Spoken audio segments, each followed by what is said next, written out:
اتنی بڑھ آئی تھی کہ اب مجھے مصنوعی داڑھی کی ضرورت نہیں رہی تھی۔ میں نے اپنی داڑھی کی تراش مصنوعی داڑھی کی طرح رکھی، یعنی صرف ٹھوڑی پر تھوڑی سی داڑھی رہنے دی۔ جمال الدین نے مجھے پروپیگنڈا کرنے کی اور لوگوں پر اس کا اثر پیدا کرنے کی ٹریننگ دے دی تھی۔ میں آپ کو یہ ذرا مختصر کر کے بتاتا ہوں کہ اس مقبرے کے سائے میں کیا جرم ہوتا تھا۔ اس جرم سے آپ ناواقف نہیں ہوں گے۔ یہ شرمناک نوسر بازی آپ کی آنکھوں کے سامنے آج بھی ہو رہی ہے۔ چند سال پہلے لوگ اتنا ہی جانتے تھے کہ یہ کسی کا مقبرہ ہے۔ ایک روز جمال الدین درویشوں کا بہروب دار کر اس مقبرے میں آن بیٹھا اور اس نے نعتیں پڑھنی شروع کر دی۔ اس وقت اس کے ساتھ دو شاگرد تھے جو دراصل پیشہ ور نوسر باز تھے۔ انہوں نے لوگوں کو یہ بتانا شروع کر دیا کہ جمال الدین نظام الدین اولیاء کے خانوادے سے تعلق رکھتا ہے اور اس کے ہاتھ میں خدا نے بڑی کرامات دی ہیں۔ ابتدا میں جمال الدین کی کرامات کچھ اور بتائی جاتی تھیں، لیکن اس کے پاس بے اولاد عورتوں اولاد کی مراد لے کر آنے لگیں۔ صرف 3 مہینوں میں اس کی شہرت دور دور تک پھیل گئی۔ جمال الدین کو عورتوں کے ساتھ دلچسپی نہیں تھی۔ وہ تعویذ دیتا اور نذرانے وصول کرتا تھا، لیکن وہ بدکاری سے باز نہیں آ سکتا تھا۔ اس کی اداکاری اتنی کامیاب تھی کہ اسے یہ مکان لوگوں نے بنا دیا تھا۔ میں یہ سوچا کرتا تھا ایک ڈکیٹ صرف نذرانوں اور عورتوں پر کیوں مطمئن ہو کر بیٹھ گیا ہے۔ مجھے وہاں کسی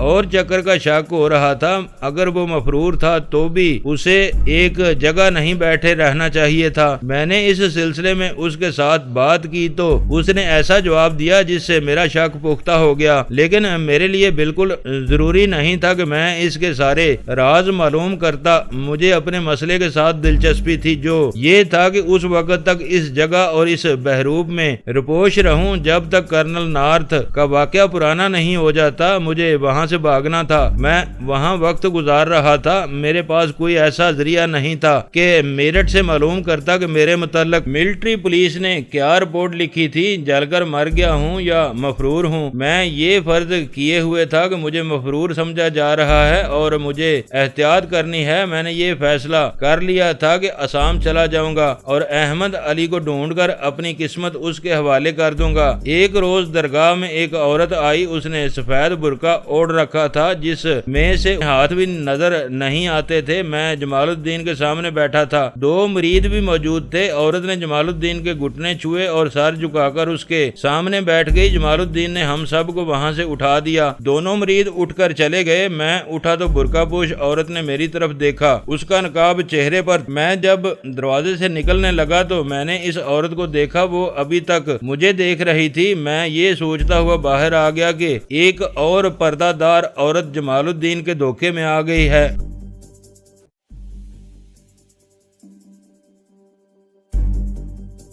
دوستو ویڈیو کو لائک ضرور کر دیا کریں۔ ISI پاک آرمی زندہ باد، پاکستان پائندہ باد۔ معزز ناظرین اپنا خیال رکھیے گا اور اپنے اس چینل کا بھی شکریہ۔